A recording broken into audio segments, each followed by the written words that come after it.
नमस्ते दोस्तों, आइए जानते हैं झारखंड की ताजा खबरें।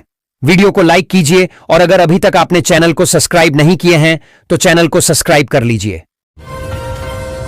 देश की आर्थिक रीढ़ माने जाने वाले श्रमिकों और मजदूरों के लिए केंद्र सरकार ने एक नई राहत योजना की शुरुआत की है।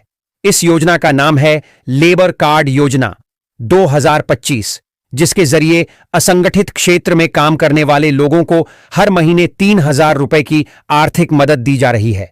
सरकार का उद्देश्य है कि उन मजदूरों को स्थिर आय का जरिया मिले जो रोज कमाते हैं और रोज खाते हैं। अगर आपके आधार कार्ड में नाम, फोटो या फिंगरप्रिंट से जुड़ी कोई समस्या है तो आपके लिए एक अच्छी खबर है। UIDAI भारतीय विशिष्ट पहचान प्राधिकरण की ओर से एक नया ऑनलाइन सिस्टम शुरू किया गया है, जिसके जरिए अब आधार कार्ड में बदलाव आसानी से घर बैठे किया जा सकेगा। अब तक आधार अपडेट के लिए लोगों को शहरों और बाजारों में बने सीमित केंद्रों पर जाना पड़ता था, जिससे लंबी लाइनों और समय की बर्बादी होती थी। इसी समस्या को देखते हुए सरकार ने नया वेबसाइट लॉन्च किया है। इसके माध्यम से आप घर बैठे नाम, फोटो और फिंगरप्रिंट अपडेट करने का अनुरोध कर सकते हैं। त्योहारी सीजन की शुरुआत से पहले केंद्र सरकार ने लाखों कर्मचारियों को बड़ी राहत दी है। वित्त मंत्रालय ने ग्रुप सी और गैर राजपत्रित ग्रुप बी कर्मचारियों के लिए प्रोडक्टिविटी लिंक बोनस की घोषणा की है। इस योजना के तहत कर्मचारियों को 30 दिन के वेतन के बराबर बोनस मिलेगा, जिसकी अधिकतम सीमा 6,908 रुपये तय की गई है। दिवाली से पहले आई यह घोषणा कर्मचारियों और उनके परिवारों के लिए खुशियां लेकर आई है। झारखंड के 55,000 +2 छात्रों के लिए खुशखबरी है। उन्हें इंटर्नशिप का अवसर मिलेगा और कौशल प्रतियोगिता का आयोजन किया जाएगा। इंटर्नशिप से छात्रों को व्यावहारिक अनुभव मिलेगा और कौशल प्रतियोगिता में वे अपनी प्रतिभा दिखा सकेंगे। शिक्षा विभाग की इस पहल से छात्रों में उत्साह है और वे अपने भविष्य को लेकर आशान्वित हैं। झारखंड हाई कोर्ट ने रिम्स में लैब अटेंडेंट और वार्ड अटेंडेंट की नियुक्ति में गड़बड़ी पर नाराजगी जताई है। अदालत ने रिम्स निदेशक को 3 सप्ताह के भीतर दोषी अधिकारियों के खिलाफ कार्रवाई का शपथ पत्र दाखिल करने का आदेश दिया है। अगर आप प्रधानमंत्री उज्ज्वला योजना की लाभार्थी हैं और आपके पास LPG गैस कनेक्शन है तो आपके लिए खुशखबरी है। केंद्र सरकार ने गरीब परिवारों की महिलाओं को राहत देने के उद्देश्य से LPG गैस पर 300 रुपये की सब्सिडी देना शुरू कर दिया है। यह सब्सिडी सीधे लाभार्थी महिलाओं के बैंक खातों में भेजी जा रही है। ऐसे में यह जानना बेहद जरूरी है कि LPG गैस सब्सिडी चेक कैसे की जाती है, ताकि आप सुनिश्चित कर सकें कि आपको सरकारी सहायता समय पर मिल रही है या नहीं। आज के दौर में बिजली का खर्च आम परिवारों के लिए एक बड़ी चुनौती बन गया है। हर महीने आने वाले भारी भरकम बिजली के बिल घरेलू बजट को बिगाड़ देते हैं और मध्यम वर्गीय परिवारों की बचत पर भारी असर डालते हैं। ऐसे में केंद्र सरकार ने नागरिकों को राहत देने के लिए एक अभूतपूर्व योजना की शुरुआत की है। सोलर पैनल योजना 2025 के माध्यम से अब कोई भी व्यक्ति केवल 500 रुपये का प्रारंभिक शुल्क देकर अपने घर की छत पर सौर ऊर्जा पैनल स्थापित करवा सकता है। यह पहल न केवल बिजली की लागत में कमी लाएगी बल्कि पर्यावरण संरक्षण में भी महत्वपूर्ण भूमिका निभाएगी। PM किसान योजना की 21वीं किस्त दिवाली के आसपास आ सकती है। किसानों के लिए यह खुशखबरी त्योहार को और भी खास बनाने वाली है। आप भी अगर चाहते हैं कि यह किस्त बिना किसी रुकावट के सीधे बैंक अकाउंट में आ जाए, इसके लिए आप अपने जरूरी प्रक्रिया को पूरा करा लें। अगर आप PM किसान की किस्त चाहते हैं तो यह जरूरी काम अवश्य निपट ले। इसके लिए आपको अपनी eKYC प्रक्रिया को पूरा कर लेना होगा, जिसके लिए जरूरी दस्तावेज होना आवश्यक है। शमशुल हक मेमोरियल टीचर्स ट्रेनिंग कॉलेज में IQAC ओर से शनिवार को सतर्कता जागरूकता अभियान के तहत विशेष व्याख्यान का आयोजन किया गया। मुख्य वक्ता डॉक्टर सत्यनारायण पांडेय और विशिष्ट वक्ता ऋत्विक सिंह थे। कार्यक्रम दीप प्रज्वलन एवं विनोद बिहारी महतो के तैलचित्र पर पुष्पांजलि अर्पित कर प्रारंभ हुआ। डॉ पांडेय ने कहा कि सतर्कता जागरूकता केवल औपचारिकता नहीं बल्कि पारदर्शी और विकसित राष्ट्र के निर्माण का अहम हिस्सा है। उन्होंने साइबर सुरक्षा और वित्तीय प्रबंधन के उपायों पर विस्तृत जानकारी दी। नवाचार और समर्पण का उत्सव संपर्क फाउंडेशन ने धनबाद जिला टॉप टीचर अवार्ड्स 2024 से 25 के तहत सरकारी स्कूलों में आयोजित समारोह में उत्कृष्ट शिक्षकों, स्कूलों और ब्लॉकों को टॉप टीचर अवार्ड्स 2024 से 25 से सम्मानित किया। यह पहल सरकारी स्कूलों में नवाचारी शिक्षण और स्मार्ट शाला व संपर्क टीवी जैसे संसाधनों के जरिए बच्चों की सीखने की प्रक्रिया को आनंदमय बनाने के प्रयासों को पहचान देने के लिए आयोजित की गई। पुरस्कार 3 श्रेणियों में दिए गए। बीएसएस बालिका उवी में आयोजित कार्यक्रम में 3 श्रेणियों में अवार्ड दिया गया।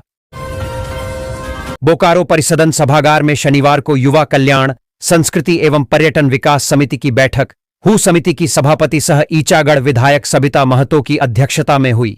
समिति सदस्य सहजरिया, विधायक रागिनी सिंह सहित विभिन्न विभागों के वरीय पदाधिकारी की उपस्थिति में युवा कल्याण, संस्कृति व पर्यटन विकास से संबंधित योजनाओं की अद्यतन स्थिति की समीक्षा की गई। समिति ने निर्देश दिया कि सभी पर्यटन स्थलों पर पर्यटक सुविधाओं का विस्तार, सड़क संपर्क का सुधार, सुरक्षा व स्वच्छता की व्यवस्था के साथ स्थानीय समुदाय की भागीदारी सुनिश्चित की जाए। झारखंड के कल्याण मंत्री चमरा लिंडा ने शनिवार को कहा है कि राज्य सरकार अनुसूचित जनजाति, अनुसूचित जाति और पिछड़ा वर्ग के सामाजिक, शैक्षणिक और आर्थिक सशक्तिकरण के प्रति पूरी तरह समर्पित है। इसे लेकर उन्होंने अधिकारियों को स्पष्ट निर्देश दिया है।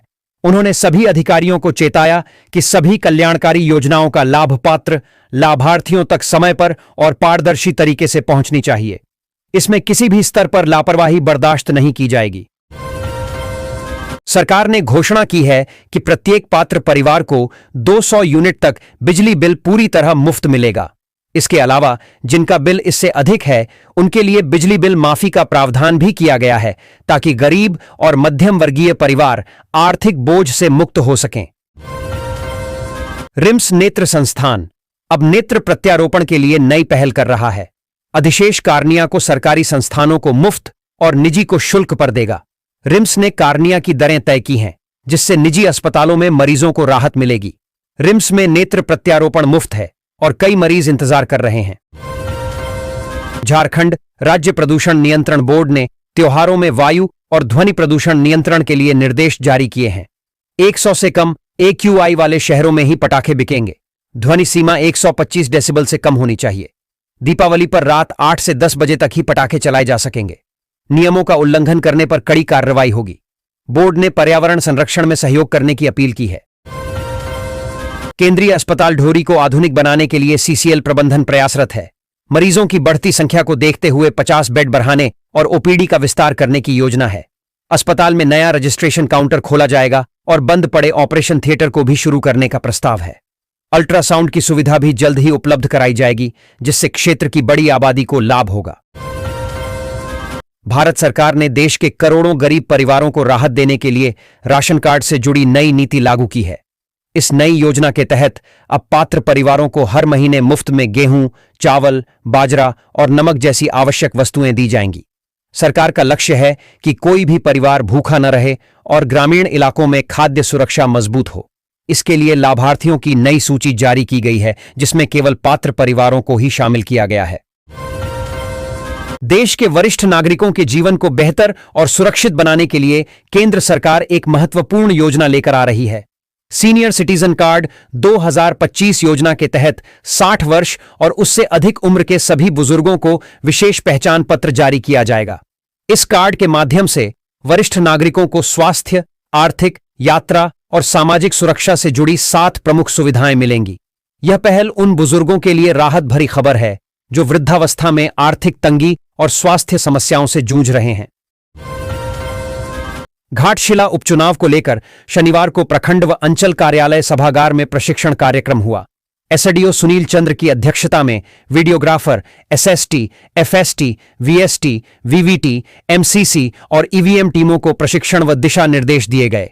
एसडीओ ने कहा कि उपचुनाव शांतिपूर्ण व निष्पक्ष रूप से संपन्न कराना प्राथमिकता है। सभी पदाधिकारी और कर्मी अपने कार्यों को समय पर पूरी निष्ठा से पूरा करें। 13 अक्टूबर से नामांकन प्रारंभ हो रहा है। किसी भी समस्या पर तुरंत अनुमंडल कार्यालय को सूचित करें। घाटशिला के संत नंदलाल स्मृति विद्या मंदिर की मेधावी छात्रा व NCC कैडेट सर्जेंट श्रुति रॉय को उत्कृष्ट प्रदर्शन के लिए बिहार के राज्यपाल और NCC बिहार झारखंड निदेशालय के अतिरिक्त महानिदेशक ने सम्मानित किया। उक्त सम्मान 5 अक्टूबर 2025 को जमशेदपुर में आयोजित वार्षिक प्रशिक्षण शिविर सम्मान समारोह में प्रदान किया। श्रुति रॉय ने अब तक 7 राष्ट्रीय और राज्य स्तरीय एनसीसी शिविरों में भाग लिया है। उन्होंने 26 जनवरी 2025 को नई दिल्ली में गणतंत्र दिवस परेड में हिस्सा लिया। कस्तूरबा श्री विद्या निकेतन ढोरी में शनिवार को कस्तूरबा संकुल स्तरीय बालिका व्यक्तित्व विकास शिविर का आयोजन किया गया। उद्घाटन संकुल संयोजक अमित कुमार सिंह, विद्यालय सचिव धीरज कुमार पांडेय, प्रभारी प्रधानाचार्य प्रदीप कुमार महतो, शिविर प्रमुख भागवंती नोनिया आदि ने किया। शिविर में अनपति देवी सरस्वती शिशु विद्या मंदिर फुसरो, कस्तूरबा श्री विद्या विद्यालय निकेतन ढायरी, सरस्वती विद्या मंदिर तुपकाडीह, रामदास सिंह सरस्वती शिशु विद्या मंदिर मकोली, सरस्वती विद्या मंदिर पिछरी व सरस्वती शिशु विद्या मंदिर ढोरी स्टाफ क्वार्टर की छात्राएं शामिल हुईं। सीसीएल कथारा क्षेत्र अंतर्गत कथारा वाशरी परियोजना कार्यालय में शनिवार को उत्पादन, उत्पादकता एवं डिस्पैच बढ़ाने को लेकर प्रबंधन ने परियोजना सलाहकार समिति पीसीसी के साथ बैठक की। पीसीसी सदस्यों ने डोजर मशीन के हमेशा ब्रेकडाउन रहने की शिकायत करते हुए स्टॉक से अधिक कोयले को कंज्यूम करने और पार्ट्स पुर्जे की कमी दूर करने का सुझाव दिया गया। पीओ अमरेंद्र कुमार ने सुझावों पर जल्द ही अमल करवाने का आश्वासन दिया। राज्य में घाटशिला विधानसभा उपचुनाव की सरगर्मी तेज है। दिवंगत शिक्षा मंत्री रामदास सोरेन के निधन से खाली हुई सीट पर झामुमो ने तैयारी कर ली है। 15 अक्टूबर को होने वाली बैठक में प्रत्याशी के नाम पर मुहर लगेगी, जिसमें सोमेश सोरेन का नाम सबसे आगे है। कांग्रेस ने भी झामुमो को समर्थन देने का ऐलान किया है। डीटीओ कार्यालय में हुई अहम बैठक, परिवहन व्यवस्था सुधार पर लिए गए बड़े फैसले। संवाददाता, पाकुड़ शहर में परिवहन व्यवस्था को सुगम बनाने के उद्देश्य से डीटीओ मिथिलेश चौधरी ने रविवार को अपने कार्यालय में बैठक की। बैठक में डीएसपी जितेंद्र कुमार, नगर परिषद प्रशासक अमरेंद्र कुमार चौधरी, नगर थाना प्रभारी बबलू कुमार, मुफस्सिल थाना प्रभारी गौरव कुमार तथा पाकुड़ जिला ऑटो ई रिक्शा ऑनर्स चालक एसोसिएशन के अध्यक्ष हिसाबी राय, अनिकेत कुमार, शब्बीर हुसैन एवं अन्य सदस्य उपस्थित थे। रविवार को व्यवहार न्यायालय के सभागार में प्रधान जिला एवं सत्र न्यायाधीश शेषनाथ सिंह के मार्गदर्शन में अधिवक्ताओं को 2 पालियों में ई कोर्ट फाइलिंग और ई पेमेंट का प्रशिक्षण दिया गया। मास्टर ट्रेनर कौसर आलम और अधिवक्ता दीनानाथ गोस्वामी ने अधिवक्ताओं और अधिवक्ता लिपिकों को ई कोर्ट सर्विस और ई पेमेंट की ट्रेनिंग दी, जिससे वे स्वयं कोर्ट फीस भर सकेंगे। कौसर आलम ने ई कोर्ट सर्विस के माध्यम से मुकदमा फाइल करने, तारीख लेने और मोबाइल पर मुकदमे का अपडेट देखने की प्रक्रिया समझाई। मुख्य निर्वाचन पदाधिकारी के रवि कुमार ने घाटशिला विधानसभा उपचुनाव 2025 को लेकर शनिवार को घाटशिला अनुमंडल सभागार में वरीय अधिकारियों के साथ समीक्षा बैठक की। उन्होंने स्पष्ट कहा कि इस उपचुनाव में घाटशिला का हर मतदान केंद्र मॉडल बूथ के रूप में कार्य करेगा। सभी बूथों पर बिजली, पानी, रैंप, व्हीलचेयर जैसी एश्योर्ड मिनिमम फैसिलिटीज उपलब्ध कराना सुनिश्चित करें, ताकि मतदाताओं को किसी तरह की असुविधा न हो। मुंबई की टीम ने लखनऊ के एकाना स्टेडियम में खेले अंडर 19 वीनू मांकड़ ट्रॉफी के एक मैच में झारखंड को 28 रन से हराया। मुंबई की टीम ने पहले बल्लेबाजी करते हुए 50 ओवर में 8 विकेट पर 180 रन बनाए। आर्यन ने 63 व तनिष सेठी ने 54 रनों की पारी खेली। झारखंड की ओर से प्रिंस मिश्रा ने 3, दीपांशु रावत व ईशान ओम ने 2-2 विकेट लिए। जवाब में झारखंड की टीम 48.3 ओवर में 152 रन पर सिमट गई। मनमीत सागर ने 36 रन की पारी खेली। मुंबई के मो यासीन को 4 विकेट मिले। डीसी ने निर्देश दिया कि सभी विमुक्त बाल श्रमिकों को अनिवार्य रूप से चाइल्ड वेलफेयर कमेटी सीड ब्लूसी के समक्ष प्रस्तुत किया जाए और आवासीय विद्यालय में इनका दाखिला सुनिश्चित किया जाए। साथ ही यह भी सुनिश्चित करने को कहा गया कि ये बच्चे दोबारा बाल श्रम में न लौटें। इस बाबत उन्होंने श्रम अधीक्षक को पूर्व में विमुक्त बच्चों का नियमित फॉलोअप करने के भी निर्देश दिए।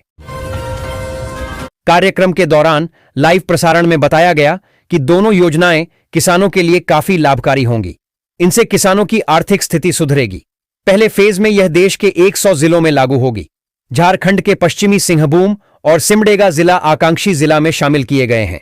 बताया कि जिस तरह कृषि पर निर्भरता बढ़ी है, उसे पूरा करने में दोनों योजनाएं कारगर सिद्ध होंगी। योजना के तहत किसानों की आय वृद्धि का पूरा ख्याल रखा गया है। केंद्र की प्रधान वैज्ञानिक सुनीता कांडेयांग ने समेकित कृषि से विस्तार से जानकारी दी। केंद्र सरकार के करोड़ों कर्मचारी पेंशनर्स के लिए बड़ी खबर सामने आई है। केंद्र सरकार दिवाली से ठीक पहले केंद्रीय कर्मचारी पेंशनर्स के लिए बड़ी राहत देने की तैयारी में है। माना जा रहा है कि 3% महंगाई भत्ता बढ़ोतरी और महंगाई राहत की घोषणा दिवाली से पहले की जाएगी। यह बढ़ोतरी जुलाई 2025 से लागू मानी जाएगी और अक्टूबर की सैलरी या फिर पेंशन के साथ एरियर भी मिलेगा। सरकार ने जरूरतमंद बच्चों के लिए एक खास योजना शुरू की है जिसका नाम है पालनहार योजना 2025। इस योजना का उद्देश्य ऐसे बच्चों की मदद करना है जिनके माता पिता नहीं हैं या किसी वजह से उनकी देखभाल नहीं कर पा रहे हैं। सरकार इन बच्चों को पढ़ाई और जीवन की जरूरतें पूरी करने के लिए हर महीने 2,500 रुपए की आर्थिक सहायता देती है। अगर आपने अब तक अपना पैन आधार लिंक नहीं कराया है तो यह खबर आपके लिए बेहद जरूरी है। आयकर विभाग ने बड़ा कदम उठाते हुए 11 करोड़ से ज्यादा PAN कार्ड निष्क्रिय इनएक्टिव कर दिए हैं। अब इन कार्ड से न तो बैंकिंग ट्रांजैक्शन हो पाएंगे और न ही टैक्स रिटर्न फाइल किया जा सकेगा। सरकार ने नया नियम लागू कर दिया है और जिन्हें अपना PAN फिर से एक्टिव करवाना है उन्हें जल्द कार्रवाई करनी होगी। देश के किसानों की आर्थिक हालत सुधारने और खेती से जुड़े खर्चों को कम करने के लिए राज्य सरकारों द्वारा कई योजनाएं चलाई जा रही हैं। इन्हीं में से एक है मुख्यमंत्री किसान योजना CM किसान योजना, जो खासतौर पर छोटे और सीमांत किसानों को ध्यान में रखकर शुरू की गई है। इस योजना का उद्देश्य है कि जो किसान अपनी पूरी जीविका खेती पर निर्भर करते हैं उन्हें खेती के लिए जरूरी संसाधनों के लिए पैसे की कमी न झेलनी पड़े। सरकार इस योजना के तहत हर पात्र किसान को सालाना 12,000 रुपए की आर्थिक सहायता प्रदान करती है। यह राशि सीधे उनके बैंक खाते में भेजी जाती है ताकि कोई बिचौलिया न हो और किसान को उसका पूरा हक मिल सके। अंतर्राष्ट्रीय बालिका दिवस पर शनिवार को राजनगर में खेलकूद प्रतियोगिता का आयोजन किया गया जिसमें बालिकाओं ने उत्साहपूर्वक भाग लेकर अपनी प्रतिभा का प्रदर्शन किया। कार्यक्रम का उद्देश्य बेटियों में आत्मविश्वास, नेतृत्व और खेल भावना को प्रोत्साहित करना था। इस अवसर पर स्वयंसेवक प्रहलाद महतो ने बताया कि अंतर्राष्ट्रीय बालिका दिवस हर वर्ष 11 अक्टूबर को मनाया जाता है। यह दिन विश्व भर में लड़कियों के अधिकार, शिक्षा और सशक्तिकरण को बढ़ावा देने के लिए समर्पित है। खेलकूद प्रतियोगिता में कबड्डी, स्किपिंग और दौड़ जैसे खेलों का आयोजन हुआ। कबड्डी प्रतियोगिता में जूनियर स्पोर्टिंग क्लब राजनगर ने प्रथम स्थान प्राप्त किया।